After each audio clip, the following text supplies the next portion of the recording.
Dámilọ́lá Òjẹ̀gbá ni. What is your name? Sọ̀rọ̀ sókè wọ́n fídíò rẹ̀. Dámilọ́lá who? Dámilọ́lá Àyàndá. What is your name? What is your own name? What's your name? Aisha Kọ́lá Afọlábí. What's your own name? Ayọ̀mídé Òjó. Ayọ̀mídé. Let's clap for everybody. So this is Auntie.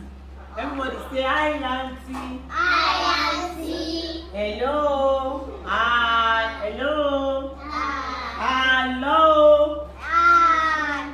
Ìyá yìí wà, ó wà bí ẹ̀wà lẹ máa sọ. Àwọn eléyìí ògbó Yorùbá, wọ́n sì jẹ́ ọmọ Nàìjíríà.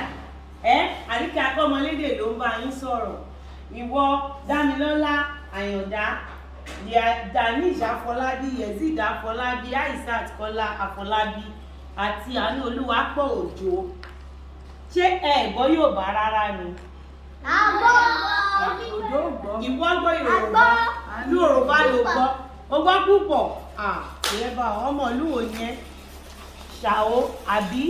Ó dẹ̀ sọ pé èmi gbọ́ Yorùbá púpọ̀. Ọmọ Èkìtì. Ọmọ Èkìtì ni ẹ́. Ọmọ ìlú wo ni ẹ́? Ọmọ ìlú wo ni ẹ́? Ọmọ ìlú wo ni ẹ́?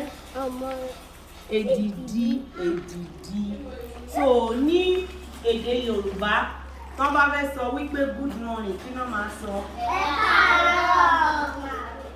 Tó bá jẹ́ obìnrin ni ẹ káàárọ̀ mà. Tó bá jẹ́ ọkùnrin ńkọ́? Ẹ káàárọ̀ sà.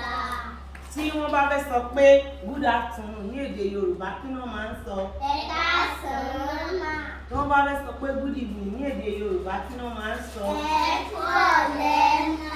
Wọ́n bá fẹ́ sọ wípé good night ní èdè Yorùbá kí náà máa ń sọ?